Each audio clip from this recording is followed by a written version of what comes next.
se lever ensemble, tous. Lèvons-nous ensemble. Lèvons-nous ensemble.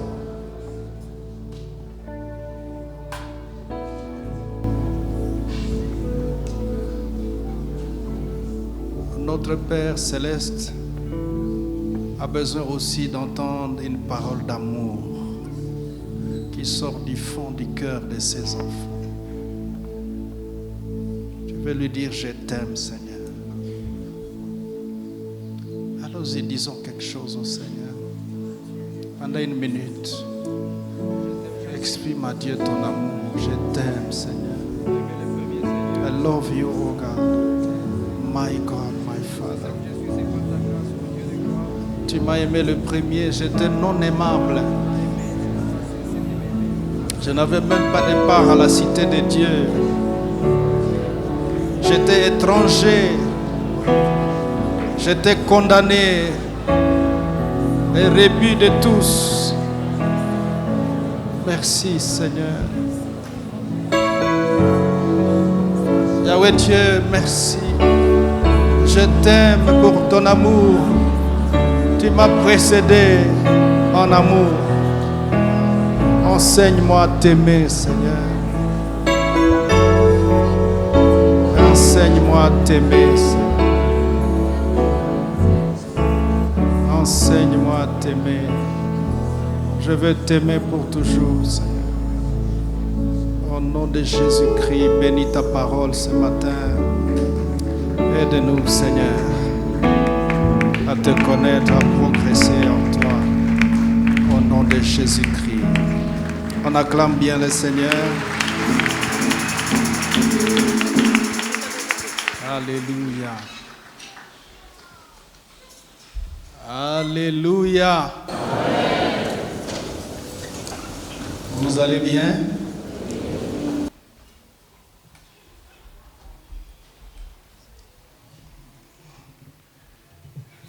Bien. Alors, on a été absent pendant quelques semaines et ça paraissait déjà assez long pour la plupart d'entre vous. Et on avait des SMS qui disaient Mukuye sasa, Mukuye sasa, inatosha. Nous bénissons Dieu pour votre amour. Alléluia.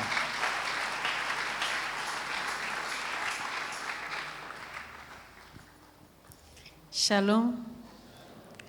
Nous bénissons le Seigneur pour votre amour, pour votre accompagnement, pour vos appels.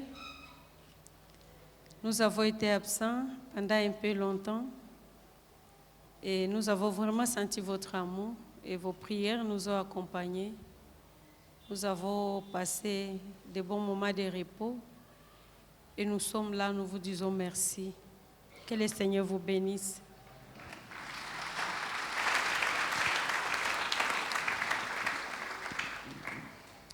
Alléluia. Alors nous vous aimons, n'est-ce pas? Et nous vous embrassons. Et tout notre cœur. Et tout notre cœur. Je l'ai dit au premier culte, c'était un moment important pour nous parce qu'on sentait vraiment de la fatigue profonde. Mais Dieu a pourvu à cela. Et nous avons vécu cette reconstitution. Moi-même, à ce temps, je me regardais dans le vide, je pouvais voir la fatigue dans mes propres yeux. Maintenant, mes yeux sont ouverts. Alléluia. Un jour, on allait à Dubaï, et puis arrivé à l'immigration, là, on dit chacun, tu présentes toi-même, tu entres. Et puis je mets mon passeport, et puis la voix dans la machine dit, ouvrez les yeux. J'ouvre les yeux, et puis il répète, ouvrez les yeux. J'ai déjà mis le passeport, ouvrez les yeux. Et puis la dame vient dire, ok, toka pale, uende kule upite kubale ba maniele kule. Et puis je suis allé passer au manuel. Après, j'ai dit, bon, j'ai ouvert les yeux, non? J'ai ouvert les yeux. Maintenant, mes yeux sont ouverts. Alléluia. Ça fait du bien d'économiser notre capital vie. Il faut de la sagesse même pour vivre. Et pour servir Dieu, nous avons besoin d'économiser la santé, la vie, afin que nous puissions servir le plus longtemps possible selon les prévisions divines. Alléluia. Je voudrais remercier tout le monde pour tout le travail que vous étiez en train de réaliser. J'aimerais commencer par le conseil de l'Église, le conseil restreint pour tout ce que vous avez été en train d'accompagner le peuple. Et puis, j'ai béni grandement le Seigneur pour les conseils pastoraux. Vous savez, ce temps a été aussi un moment, un espace d'émergence, de grâce et de potentiel. N'est-ce pas? Est-ce que vous avez senti notre absence? N'est-ce pas que les serviteurs étaient là? J'aimerais que vous puissiez les célébrer. Voulez-vous célébrer les serviteurs, les pasteurs, ils étaient là. Et ils ont fait du bon travail. N'est-ce pas? Et je pouvais avoir la paix parce que et vos grands frères sont là, ils vous accompagnent bien, ils vous encadrent et puis ça fait du bien. Ça m'a même donné l'assurance que peut-être prochainement, on pourrait prendre 6 mois de repos parce que vous avez des aînés bien qui sont là, ils vont vous prendre en charge. Alléluia. Nous bénissons Dieu pour le mois de couple et famille. Merci, Président, pour le mois de couple et pour tous qui avaient été impliqués et vous avez travaillé de cela. Nous avons suivi cela en distance. Merci pour le média qui permet que les gens suivent les cultes. Nous avons suivi tous les cultes, même les activités que vous avez organisées, Zoé, retraite, 700 participants. On était là avec vous dans les veillées ici et en distance. Nous bénissons Dieu. Récemment, j'ai suivi ces 167 âmes gagnées, département d'évangélisation. Jésus a dit aux envoyés de Jean-Baptiste, il dit, allez dire à Jean-Baptiste, les malades guéris, les boiteux marchent et la bonne nouvelle est annoncée. C'est-à-dire, même quand on est absent, les malades guérissent, les boiteux marchent, les gens sont délivrés, les gens sont guéris, ainsi de suite, et la bonne nouvelle se répand. Merci, département d'évangélisation. Merci pour tous les départements. Merci pour l'intercession, l'union musicale. Merci pour tout ce que vous étiez en train de faire et que, sans citer votre nom, nous sommes reconnaissants au Seigneur pour votre présence dans ce ministère, dans cette famille. Vous êtes précieux pour le Seigneur, chacun en son nom. Mais je bénis Dieu grandement pour votre maturité. On peut les acclamer.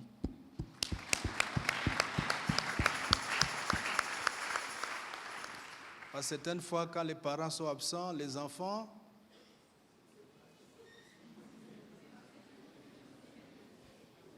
mais vous avez été là. Vous avez été docile entre les mains de vos serviteurs. Vous avez écouté, vous avez été dans les activités. En tout cas, que Dieu vous bénisse. Et je disais, notre absence est un temps d'émergence, n'est-ce pas? C'est une opportunité, un espace où Dieu permet que, à l'absence du Père, on découvre les grâces, les potentiels qui sont là, n'est-ce pas? Que Dieu soit béni pour les dépôts qui est en vous.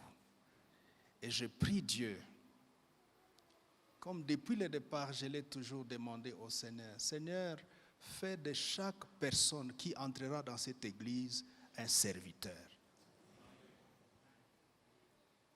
Un serviteur. Je ne dis pas fais de chacun un pasteur, je dis serviteur de Dieu. Il y a des serviteurs dans la profession, des serviteurs médecins. Nous avons suivi la minute du médecin, maintenant il y a la minute des économistes. C'est ça le département professionnel. Alléluia. Nous avons suivi les minutes et on aura autant de minutes pendant les cultes pour que nous puissions nous édifier les uns les autres. Entre-temps, on aura aussi les minutes des juristes. Il faut qu'ils nous disent la loi dit quoi. N'est-ce pas, papa Rive? Il faut venir un jour nous expliquer quels sont nos droits. N'est-ce pas? Parce qu'on dit, vous avez écrit quelque part, nul n'est censé ignorer la loi. Mais on a écouté la loi où? À part ceux qui ont fait le droit. C'est comme ça que quelquefois les gens de la justice nous roulent à gauche, à droite, parce que, et puis quand on veut pleurer, il dit, hé, tu n'es pas censé ignorer la loi. Tu connais la loi. Mais je l'ai connue où? J'ai connu la loi où? Alléluia. On acclame le Seigneur.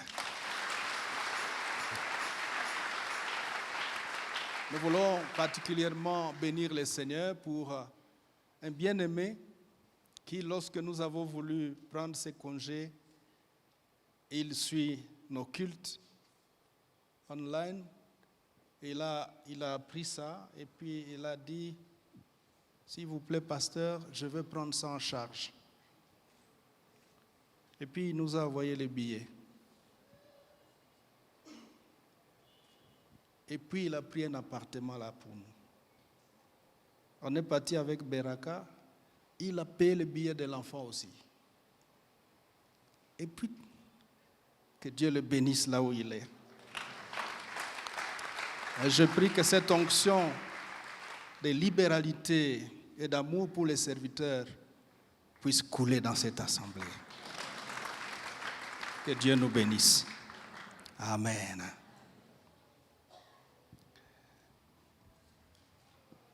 J'ai eu des ennuis au premier culte. Pour le temps, je vais essayer d'aller rapidement au but. Alléluia. Nous voulons partager ce matin sur les défis de l'homme qui prospère financièrement. On pourrait dire le combat de l'homme qui prospère financièrement. On pourrait aussi dire les combats humains ou les défis humains de l'homme qui prospère. Parce qu'on peut aussi dire, on pourrait aussi aborder un chapitre dans l'avenir sur le combat de la pauvreté. J'aimerais vous rappeler, frères et sœurs, l'Esprit m'a aidé à comprendre cela et à le percevoir. Il y a une guerre acharnée de Satan sur l'Église, corps de Christ, en pauvreté. La pauvreté, c'est une arme incroyable et qui réussit efficacement contre l'Église. C'est pourquoi ce thème est venu à point nommé pour nous révolter et nous sensibiliser à sortir de ces brouillards-là. Parce que finalement, le diable parvient même à déposer dans la bouche des prédicateurs et des serviteurs que la pauvreté c'est bon. Mais quand vous écoutez même les gens prier dans les églises de ce genre-là, vous ne trouvez personne en train de dire « Seigneur, aide-moi à être pauvre, Seigneur, aide-moi ». Avez-vous déjà prié comme ça? Et pourtant, on voit la pauvreté, elle est là. Les gens essaient de faire des choses, ça ne tourne pas. Les gens font des efforts, ça ne marche pas. Qu'est-ce qui nous arrive? Il y a une main invisible. Dites avec moi, Seigneur, débarrasse-moi de cette main invisible. Une main invisible de la pauvreté. Une main crapuleuse. Elle doit débarrasser les Archois et Archoises. Alléluia. Alors, les défis que nous voulons aborder maintenant, ce sont les défis plutôt humains. Les défis humains. Alléluia. Et nous prendrons Ecclésiaste, chapitre 2. Et je vous invite à vous lever pour lire ces textes ensemble. Caribou. Nous levons et nous lisons les textes.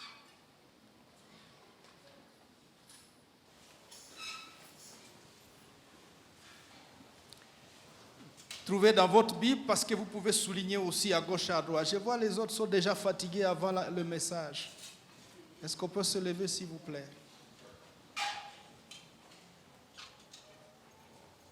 Assure-toi que ton voisin est déjà debout. Et puis nous lisons 1, 2, 3. J'ai dit à mon cœur, allons-y tous ensemble avec courage s'il vous plaît. J'ai dit à mon cœur, allons, je t'éprouverai par la joie et tu goûteras le bonheur. Arrêtez-vous un peu. Comment tu m'as offert la joie? Comment j'ai goûté au bonheur? Et puis c'est vanité. Qui parle? Salomon. Qui est-il? Le grand roi. L'homme le plus riche de sa génération est riche plus que ceux qui sont venus avant et plus que ceux qui sont venus après. Mais qu'est-ce qui t'arrive que tu réduises toute cette gloire en vanité? Qu'est-ce que nous, on va faire? Nous ne sommes pas encore montés là-bas. Nous, on est encore pauvres. Nous, on est encore misérables et minables. Mais toi, déjà, tu dis que c'est vanité. Qu'est-ce que tu veux nous enseigner? Qu'on puisse croiser les bras, qu'on s'arrête là. Et là, ça nous appelle. Il le dit vers la fin de sa vie parce que il s'est lancé dans ces choses, mais il y a des défis humains qui l'ont rattrapé. Et le solde de sa vie a été tout est vanité. Mais Salomon, avoir la joie, c'est vanité? Salomon, le bonheur, c'est vanité? Non. Mais qu'est-ce qui t'a eu? Qu'est-ce qui t'a eu, Salomon?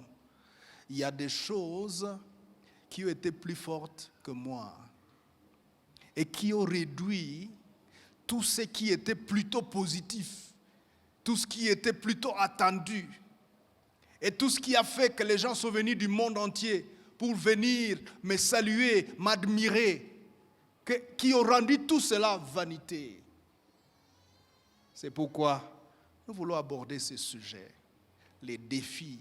Frères, la Bible dit nous sommes des hommes de même nature que Élie et les hommes du passé. Nous sommes de même nature que eux, en positif comme en négatif. Ils ont été forts, grands. Oui, nous pouvons être aussi forts et grands. Ils ont été faibles et vaniteux. Nous pouvons être aussi faibles et vaniteux si nous ne sommes pas prévenus. C'est pourquoi assis-toi calmement, prends ton stylo, prends ta Bible et écoutez la parole de Dieu. Alléluia. Nous continuons la lecture, verset 2. Allons-y. J'ai dû du rire, insensé, et de la joie. À quoi sert-elle? J'ai résolu en mon cœur de livrer ma chair au vin, tandis que mon cœur me conduirait avec sagesse et de m'attacher à la folie jusqu'à ce que je visse ce qui est bon pour les fils de l'homme de faire sous les cieux pendant le nombre de jours de leur vie. J'exécutais de grands ouvrages, je me bâtis des maisons, je me plantais des vignes, et je me fis des jardins et des vergers, et j'y plantais des arbres à fruits de toute espèce, et je me créais des étangs pour arroser la forêt où croissaient les arbres. J'achetais les serviteurs et les servantes, et j'eus leur enfants nés dans la maison. Je possédais des troupeaux de bœufs et de brebis, plus que tous ceux qui étaient avant moi dans Jérusalem. Je m'amassais de l'argent et de l'or et les richesses des rois et des provinces. Je me procurais des chanteurs et des chanteuses. Je me procurais des délices et des fils de l'homme. Je me procurais des femmes en grand nombre. N'est-ce pas? Il s'est procuré des femmes jusqu'à 1000 femmes. Je me procurais. Tu avais la capacité, oui, le pouvoir, la richesse, la prospérité. Verset 9, allons-y. Je devins grand, plus grand que tous ceux qui étaient avant moi dans Jérusalem. Et même ma sagesse demeura avec moi. Tout ce que mes yeux avaient désiré, je ne les ai point privés. Mungu Baba. Munaona hii mambo. Tout ce que mes yeux ont désiré, je ne les lui ai pas refusé. Y compris les 1000 femmes. Je désire celle-là, je prends. Je désire tel chanteur, je prends. Je désire la reine de Saba, je prends. Tout ce que mes yeux ont vu et désiré, je ne me suis pas privé de ça. Je ne me suis pas privé. Je prends. Car mon cœur prenait plaisir à mon travail et c'est la part qui m'en était revenue. Verset 11. Puis, j'ai considéré tous les ouvrages que mes mains avaient faits et la peine que j'avais prise à les exécuter. Voici, tout est vanité et poursuite du vent. Et il n'y a aucun avantage à tirer de ce qu'on fait sous le soleil. Dans quel contexte, Monsieur Salomon? Dans le contexte d'échouer à vaincre et à surmonter les défis de la prospérité. C'est pourquoi sois attentif. Si tu échoues, si tu rates la victoire sur les défis de la prospérité, tu vas aller atterrir dans le même aérodrome de Salomon, appelé vanité des vanités. Tout est vanité.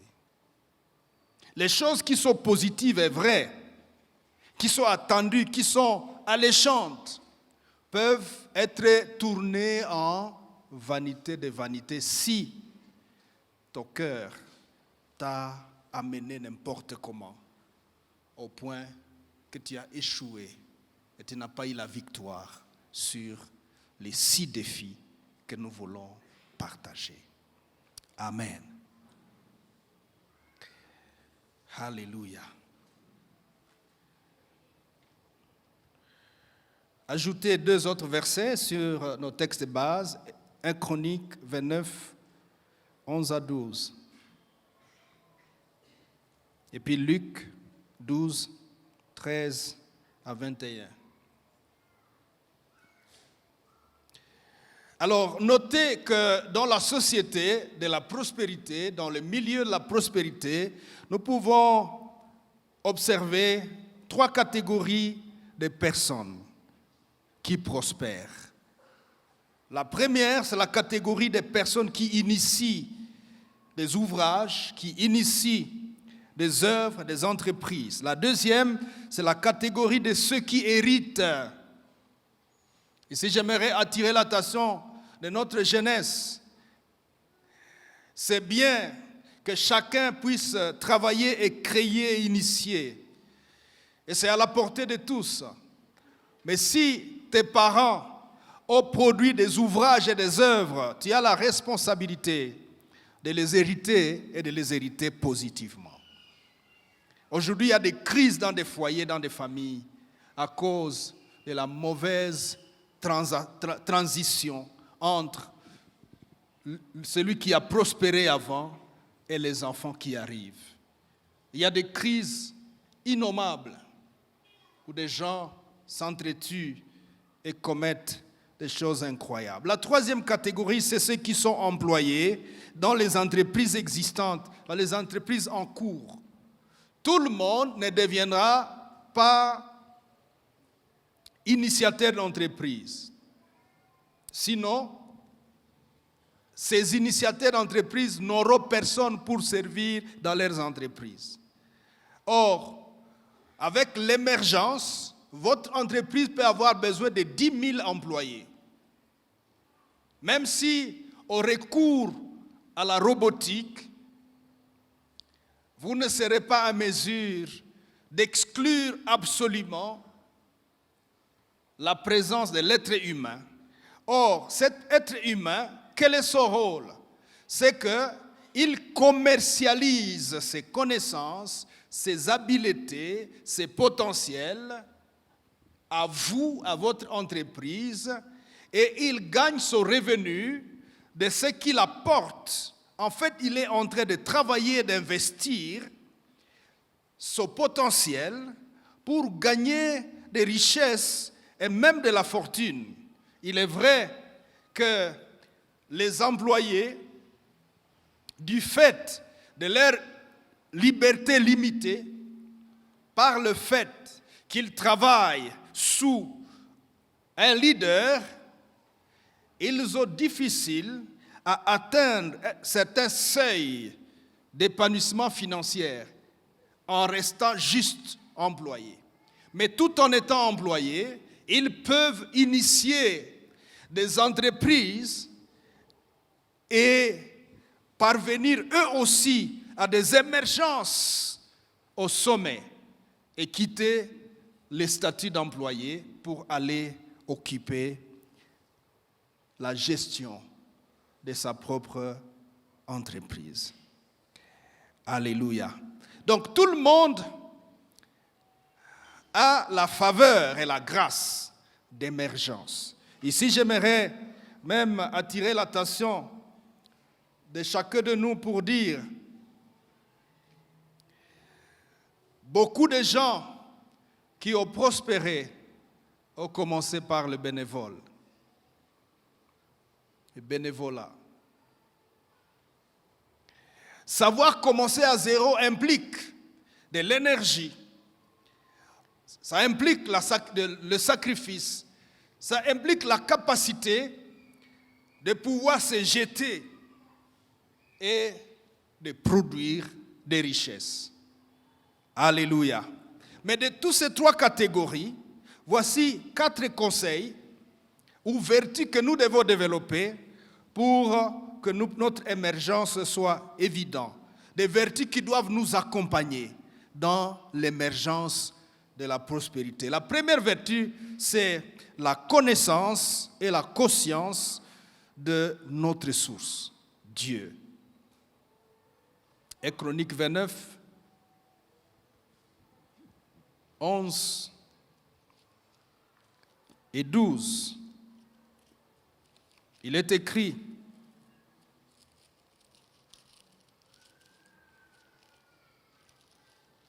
à toi, Éternel, la grandeur, la force et la magnificence, l'éternité et la gloire, car tout ce qui est au ciel et sur la terre t'appartient. À toi, Éternel, le règne, car tu t'élèves souverainement au-dessus de tout. C'est de toi que viennent la richesse et la gloire. C'est toi qui domines sur tout. C'est dans ta main que sont la force et la puissance. Et c'est ta main qui a le pouvoir d'agrandir et d'affermir toutes choses. La conscience de notre source, Dieu. 2. La discipline active.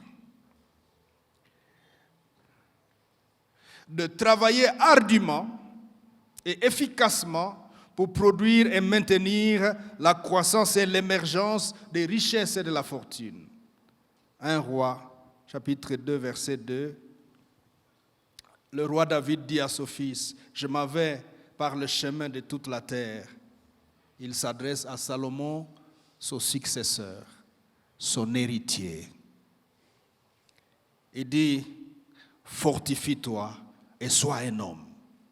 Il faut une discipline.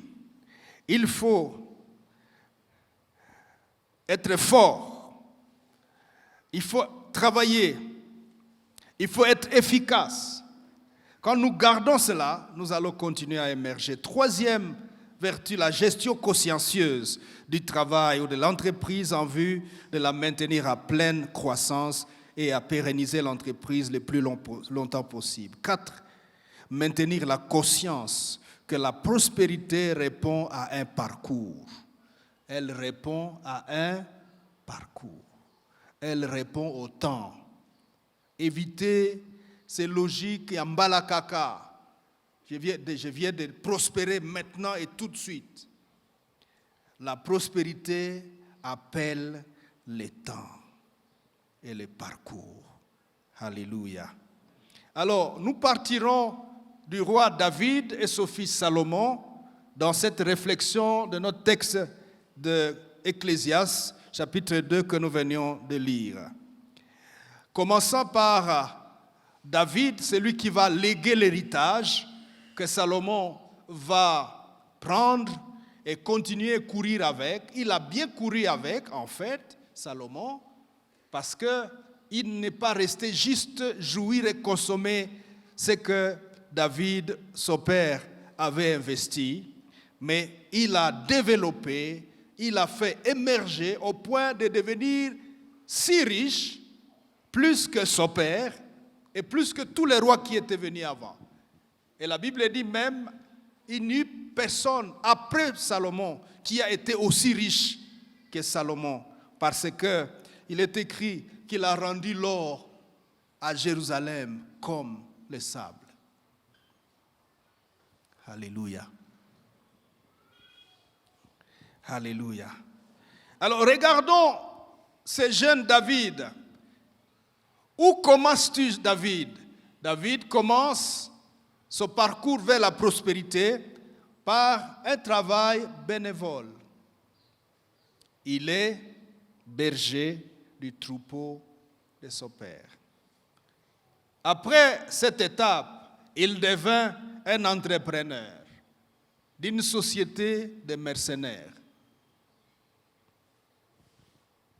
Il est écrit dans 1 Samuel 22, versets 1 à 2, que les endettés, les délaissés, les mécontents se sont joints à lui.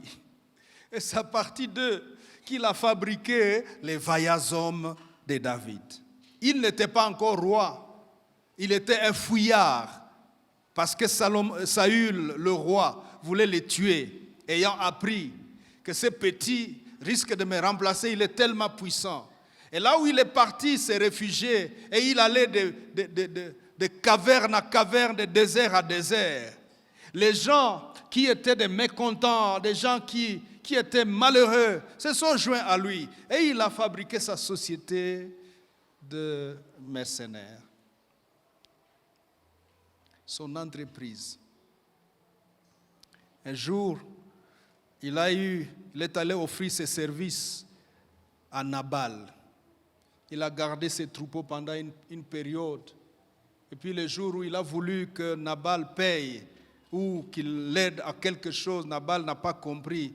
Il a décidé de supprimer Nabal et tout ce qu'il a. Heureusement, Abigail est intervenue pour sauver la situation.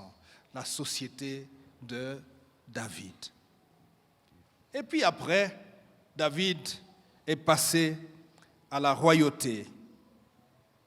Dans 2 Samuel chapitre 5 jusqu'au chapitre 23, nous voyons ces choses où David va travailler à la fondation d'Israël. C'est lui qui a fondé l'État, c'est lui qui a organisé le pays, c'est lui qui a amené l'État d'Israël à être un État, un pays digne, puissant dans sa génération et un pays riche. Il pouvait dire, en plus des offrandes que j'ai données pour la construction du temple, je donne aussi mon or, mon argent. Il était riche, David. Alléluia. Et cela ne venait pas de la paresse, mais c'était un vaillant. Alléluia. Et il a continué dans sa royauté avec sa société des vaillants hommes, sa société des mercenaires qui l'ont accompagné pour maintenir sa puissance jusqu'au bout. Puis vint son fils Salomon. Ce garçon est né de Bathsheba, la femme de Uri, tuée par David. Vous connaissez cette histoire, on n'entre pas dedans. C'est un fils, Salomon, parmi plusieurs enfants du roi. Et voici, il vient hériter le royaume de son père David, sur promesse que David avait faite à Bathsheba, plutôt pour dire, ton fils va me succéder. 2 Samuel chapitre 12, versets 24 à 25. Et quand Salomon est né, le prophète Nathan lui a donné le nom de Jédidia pour dire cet enfant est aimé de l'Éternel. Et là, le destin a fait que c'est lui qui va remplacer son père. Et c'est ce qui est arrivé. Alléluia. Alléluia. Est-ce que vous êtes là? Vous êtes fatigué?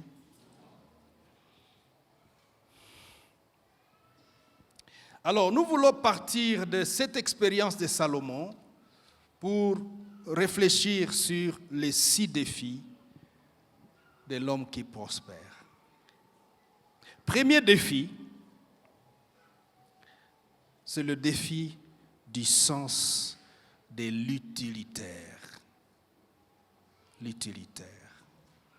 Pourquoi, Salomon, tu aboutis dans ton aérodrome de vanité, tout est vanité, parce que tu n'as pas compris qu'est-ce qui était vraiment utile. Dans tes choix et tes décisions, tu n'as pas tenu compte qu'il fallait vaincre la tendance du vaille-que-vaille, la tendance d'embrasser à gauche et à droite, mais de considérer, est-ce que mon choix est utile? Est-ce que la décision que je prends conduit? Est-ce que l'initiative que je prends est utile? Y a-t-il de l'utilitaire dans la chose que je veux faire? J'aimerais nous conseiller, frères et sœurs, que quand dans notre vie, nous ne prenons pas conscience de la place de l'utilitaire dans notre émergence, de la prospérité, nous allons finir mal. C'est ce qui a conduit des personnes à la faillite. On peut voir tel monsieur, il était très riche, mais finalement on le retrouve, il est devenu mendiant. Qu'est-ce qui t'est arrivé? Tu n'as pas compris la place de l'utilitaire. Dans 1 Corinthiens chapitre 6, verset 12, il est écrit « Tout m'est permis, mais tout n'est pas utile. » Alléluia. Tout m'est permis, mais je ne me laisserai asservir par quoi que ce soit. Les choses qui ne sont pas utiles nous asservissent très facilement. Et dans 1 Corinthiens 10, 23, il est écrit « Tout est permis, mais tout n'est pas utile. Tout est permis, mais tout n'édifie pas. » Tu peux t'emballer dans des choses qui ne sont pas utiles. Et ce qui n'est pas utile n'édifie pas. Or, édifier ici a le sens de faire avancer. Ce qui n'édifie pas ne te fait pas avancer. Ça te fait dégringoler. Ça te fait reculer. Alléluia. 3 leçons à retenir de ce premier défi. Premièrement, ce n'est pas tout ce qui se présente à vous comme glorieux et alléchant, agréable, qui va vous faire avancer dans la vie. Non.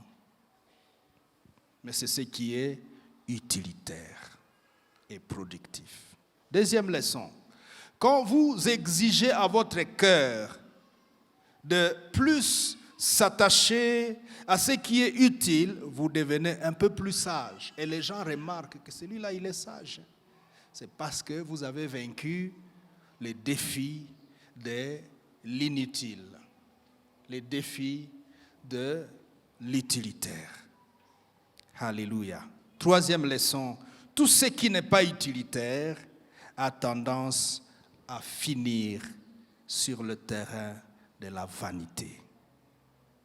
Deuxième défi que nous devons considérer, c'est la pression de la liberté humaine. Tout être humain veut la liberté. Je veux être libre, laissez-moi. Vous avez vu ce que Salomon exprime au premier verset. Il dit, j'ai dit à mon cœur, allons, allons, njonini sasa, muniache. C'est ce que ça veut dire. Salomon dit, allons, allons. Ok. Les cœurs qui aiment ce genre d'expression, njonini basi, muniache, c'est des personnes qui vont rapidement aller sur le terrain de l'inutile. C'est aussi des personnes qui vont rapidement être ruinées par le problème de la liberté. Tu veux être libre, oui. Savez-vous que c'est cette loi de la liberté excessive votée dans les Nations Unies il y a quelques décennies plus tôt qui a conduit à toute la bêtise mondiale que nous sommes en train de vivre aujourd'hui. Tout le monde veut être libre. Laissez-moi, allons. Je vais être libre. Et dans ta liberté, tu veux épouser ton chat, ton chien, ton cochon. Tu veux épouser ton ami de même sexe. Liberté. Pourquoi tu le fais? Dis, laissez-moi, allons. Dis, je suis libre. C'est naturel cette affaire de liberté. Tout le monde, tout être humain, créature sur la terre, a ce problème dans son cœur. Je veux la liberté. Dis, ici, on n'est pas libre. Il y en a même dans l'église qui disent, dans cette église, on n'est pas libre. Vous avez déjà entendu ça? En tout cas, dans cette église, on est... Mais dans ce département, vraiment, on n'est pas libre. Tu veux quelle liberté? La liberté se vit de manière positive dans les limites que Dieu nous trace, dans l'espace de liberté que Dieu nous offre. Une société sans limite, c'est une société vouée à la disparition. C'est pour ça que tous ces gens qui veulent cette liberté, je pourrais dire diabolique ou mortelle, la conséquence, et ce qu'ils veulent, c'est que bientôt, on en arrive à la disparition de l'être humain sur la terre. Parce que quand tu as épousé ta sœur, que tu es femme, ça signifie qu'il n'y aura plus de naissance. Quand tu as épousé ton grand frère, parce que dans la liberté, même l'inceste est supprimé. Tu peux épouser ta petite sœur, tu peux épouser ta mère. Liberté. Quand vous allez sur ce terrain-là, les êtres humains vont cesser d'exister sur la terre bientôt. C'est une bêtise. Lorsque nous voulons une liberté hors l'espace que Dieu nous offre, nous allons en mourir. Et en tant qu'homme ou femme qui veut prospérer, nous devons jouir de notre liberté dans les limites de Dieu. Liberté humaine. Il dit au verset 10, « Tout ce que mes yeux avaient désiré, je ne les en ai point privés. » Vous avez lu cela, n'est-ce pas? Chapitre 2, verset 10. « Tout ce que mes yeux avaient désiré, je ne les ai point privés. Je n'ai refusé à mon cœur aucune joie. Car mon cœur prenait plaisir à tout mon travail. » Et c'est la part qui m'en est revenue. Je n'ai refusé à mon cœur. Écoutez-moi, mes frères. La Bible dit dans Proverbe, celui qui a confiance à son cœur est insensé.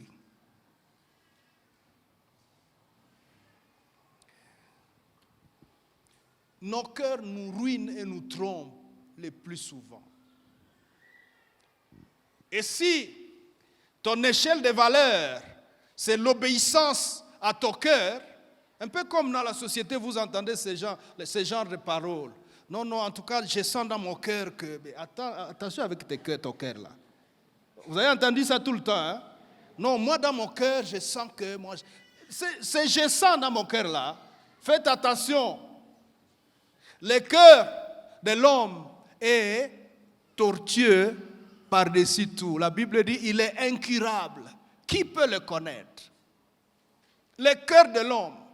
Maintenant, si c'est à ce cœur ici que tu veux donner la charge de gérer tes libertés, tu vas à la ruine. Tu devrais donner la charge de gérer tes libertés au Saint-Esprit. Bwana sifiwe. Bwana sifiwe.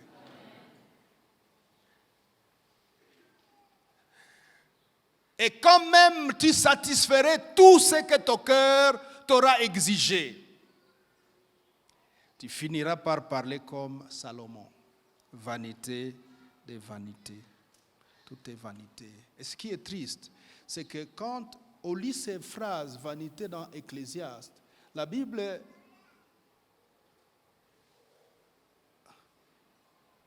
donne l'impression que cette phrase-là, c'est un poème bien là, vanité de vanité, tout est vanité. Mais pour parvenir à ce seuil de prononcer cette phrase, que ça aussi c'était vanité, c'est que tu viens de passer par un parcours de douleur, de regret, de chagrin. Peut-être tu as tout perdu. Peut-être tu as ruiné ta génération.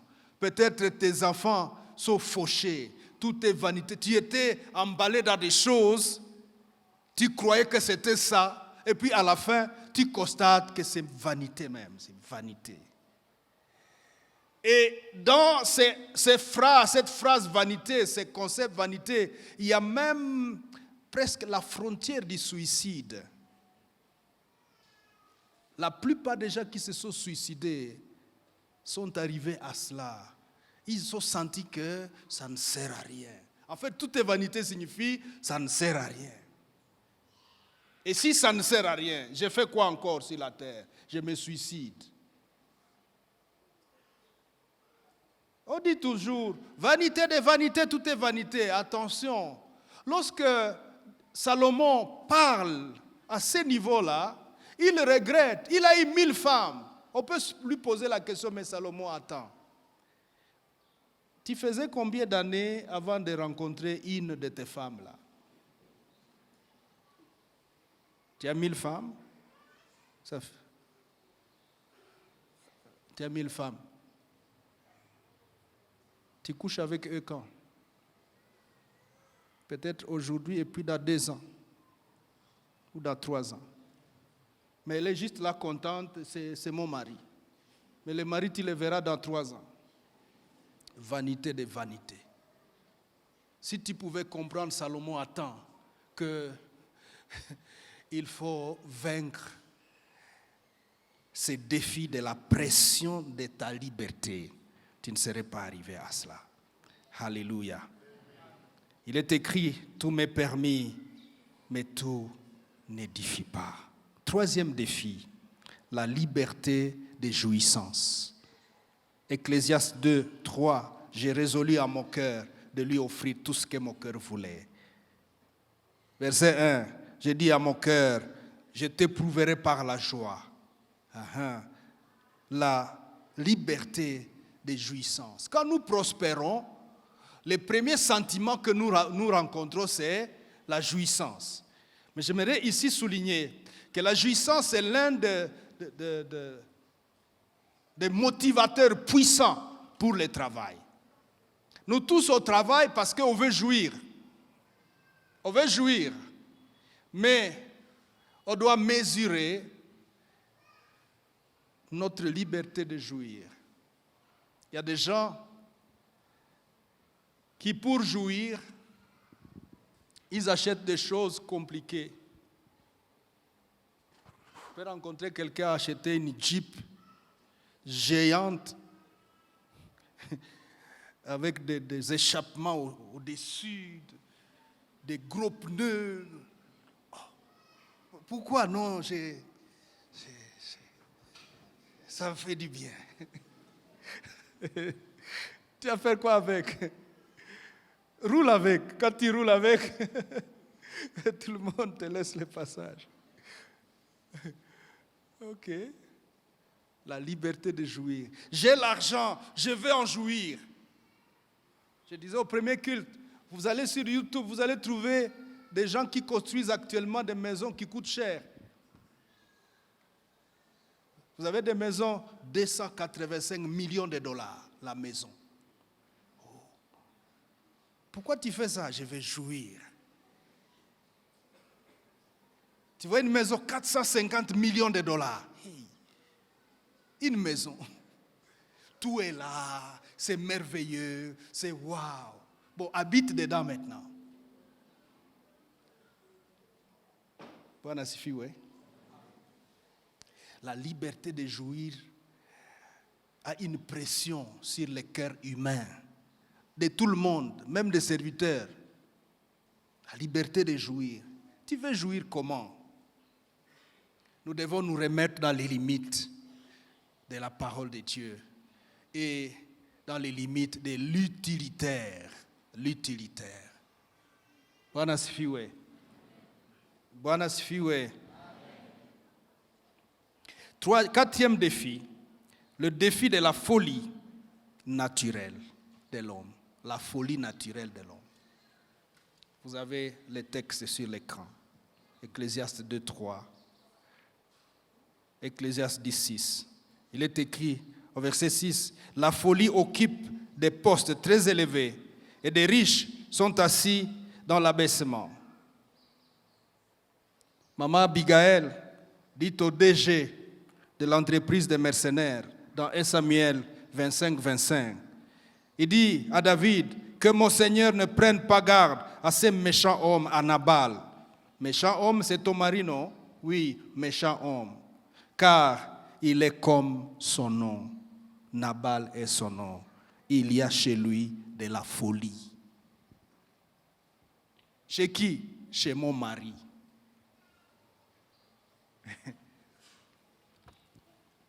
Est-ce qu'il y a de la folie chez ton mari? Il y a de la folie chez ma femme. C'est de la folie naturelle qui nous fait poser des actes qui surprennent. Tu te rends compte, tu es en train de poser un acte, et puis quand les gens te regardent, je dis, hey, tu peux faire ça? Il dit, oui, mais qu'est-ce que vous voulez? Laissez-moi. Je voulais jouir. Tu as joui, hein? Je suis libre, non? J'ai mon argent. Tu as ton argent? Oui, je prospère. Hein? Quand on prospère, on fait ce genre de choses. Oui, mais j'ai la... Est-ce que je t'ai demandé l'argent pour faire ça? Niko na franga zangu. Ni zangu. Ni zangu. Est-ce que tu m'as vu chez toi demander l'argent? La folie naturelle. La folie naturelle. Le Proverbe 22:15, il est écrit, la folie est attachée au cœur de l'enfant. On peut se poser la question, quand est-ce que cette folie disparaît quand l'enfant grandit? Est-ce que ça finit totalement? Avez-vous pas vu certaines personnes ayant grandi, on les retrouve dans les Nintendo? Mais papa, tu fais les Nintendo, hein? En fait, ça sont les choses des enfants, oui, mais Bisota Otokola qui a quitté. Il essaie de se rattraper. La folie. La folie. Et il est écrit, la verge et la correction l'éloignera de cela. Parfois, bien aimé, on a besoin dans la vie de rencontrer la verge de correction pour nous faire sursauter de notre folie. Parfois, nous sommes dans la folie et nous sommes calmes dans la folie. Il faut que quelque chose se passe pour nous faire sursauter et nous rendre compte que, mais en fait, j'étais dans quoi même ici? Alléluia. C'est un défi, c'est un combat naturel pour quelqu'un qui prospère. Cinquième défi, le défi de la pression, des douleurs du parcours qui nous a hissés dans la prospérité. La prospérité ne vient pas ou ne vient jamais sur un plat. La prospérité passe souvent par la souffrance. Il y a des prix qu'on paye. Il y a un souvenir des douleurs, un souvenir des gratignures, un souvenir des pines par lesquelles on est passé, un souvenir d'un attentat auquel on a échappé dans le parc, dans les Boussendo, un souvenir d'un crash duquel on est sorti. Et les gens qui prospèrent sont des personnes qui savent prendre les risques. Et c'est normal. Ça fait partie de la vie. Mais il arrive que quand nous avons prospéré, la pression de ces souvenirs de douleur nous rattrape. C'est un défi. Parce que ça modifie notre comportement. Vous allez voir la plupart des gens qu'on appelle chiches. Ce sont des gens qui sont assis dans les souvenirs des douleurs qu'ils ont eues pour prospérer. Anakaa kabisa, niliteseka ça, niliteseka. Il y en a même qui ont voulu consommer leurs acquis avant de mourir. Quel est ton problème? La pression des souffrances que tu as connues. Pasteur Pierrot nous a toujours raconté le cas d'un monsieur quelque part qui est transporté au dos parce qu'il était en train de partir. Il était devenu comme... Et puis il dit, amenez-moi dans la ferme. Il dit, bon, on a mutabakia munakula imangombe yangu mubione pale. Quel est ton problème? Tu as bien fait, tu as travaillé, il y a des vaches et des moutons, c'est bon. Mais tu es fâché contre nous, pourquoi? Mais je vois ma mort prochaine. Maintenant, vous là, regarde, mubione pale. Kisha mutaanza kukimbilia mambo yangu mweye. Ale munichinjie hii mbuzi. Utakula mbuzi weye basi. Muchinje na ile kuku. Tu vas manger quoi? Ton estomac, c'est quelques millilitres. Quel est ton problème? La pression des souffrances de mon émergence. Les souffrances que j'ai connues quand j'émergeais, ça me rattrape. Je dois vaincre ça. Bwana sifiwe. Il faut vaincre cela. C'est ça qui a conduit aussi à certains parents de chercher à faire payer à leurs enfants les souffrances de leur passé. Nous, on allait à l'école à pied, là. Allez à pied, allez à pied. Allez. Nous, on mangeait les loukondi, les jus de haricots.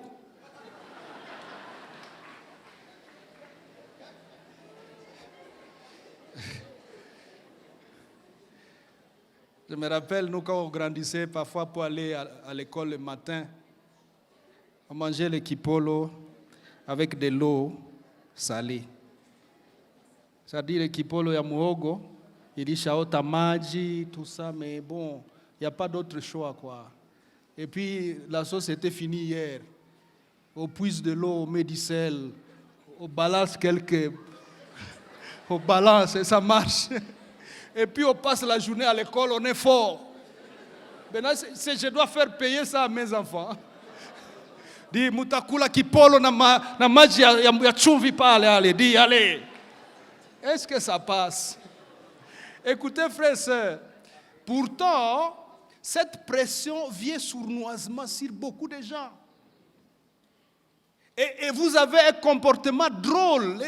Même vos enfants s'étonnent de vous. Je sais, papa est comment? Cette maman est comment? C'est quoi ça même? Parce que vous n'avez pas vaincu le combat de la pression de vos propres souffrances quand vous étiez en train d'émerger. Alléluia.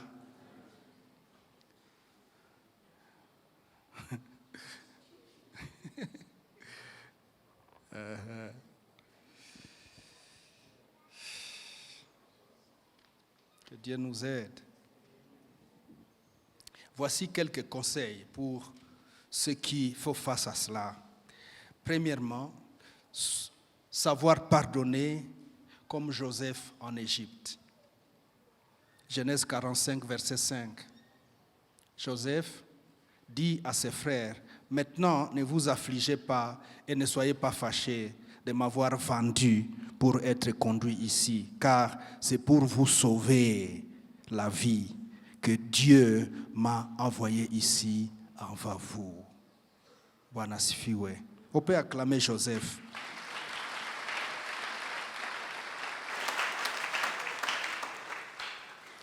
Ne peut faire payer à nos enfants les bienfaits de notre responsabilité sur eux.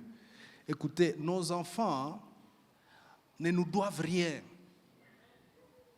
Nous devons tout à nos enfants, mais nos enfants ne nous doivent pas.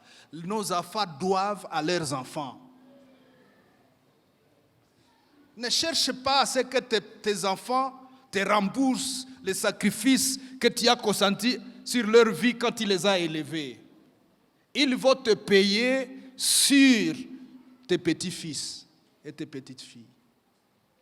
C'est pourquoi nous devons tous faire un effort de réussir et de prospérer. Tous, il faut prospérer. Pour ne pas être une charge sur nos enfants quand nous avons vieilli. Vous savez, ça fait mal qu'un parent dise à son enfant, il faut me construire une maison. Mais toi-même, tu n'as pas construit une maison pendant tes 80 ou 90 ans. Là. Maintenant, moi, je te construis une maison là tout de suite. Là. Non, mais je t'ai élevé là, c'est moi qui t'ai mis au monde. C'est normal, non? Qui d'autre pouvait me mettre au monde? C'est toi. C'était ta charge. C'est bon, tu as bien fait, papa. Et après, non, j'ai souffert pour toi, hein? J'ai souffert pour toi. D'accord, tu as souffert pour moi. Moi aussi, je vais souffrir pour tes petits-enfants là. Ils arrivent. Tu souffres pour moi, je souffre pour mes petits souffrent pour leurs petits. Et ça continue. Alléluia.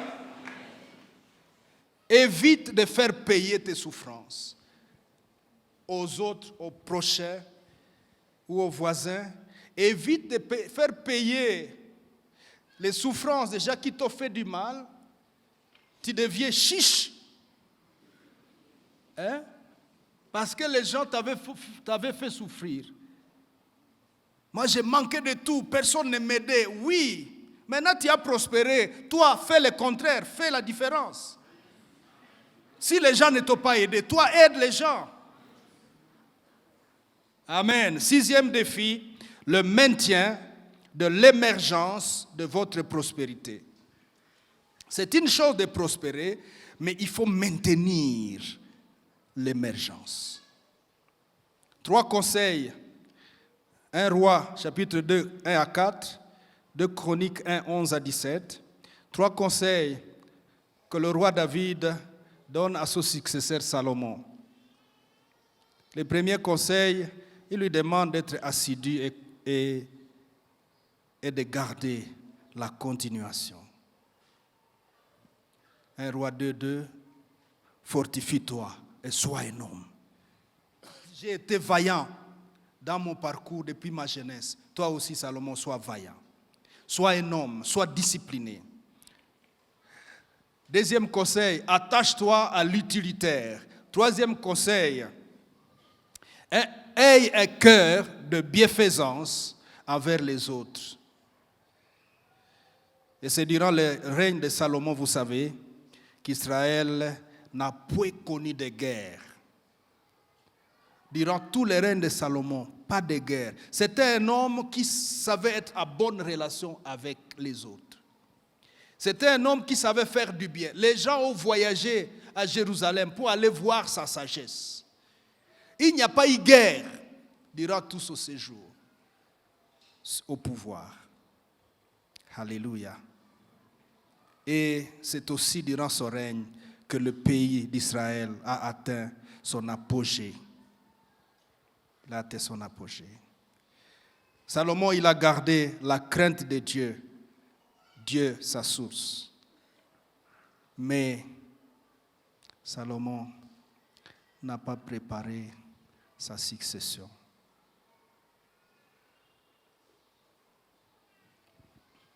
Vanité de vanité, tout est vanité. Pourquoi, Salomon? Tu manques de successeurs corrects. Roboam, ton fils, qui doit te succéder, il balance les sages. Et il prend les petits amis avec qui il jouait au foot dans les quartiers et il écoute leurs conseils. Qu'est-ce que tu as donné comme éducation à tes enfants? Et le pays se divise. Les guerres commencent jusqu'à ce que le peuple va aller en déportation. Après une grande victoire, une courbe très élevée de Salomon, à sa fin, le pays est fauché par manque de succession correcte. La prospérité sans succession aboutit à la ruine toujours.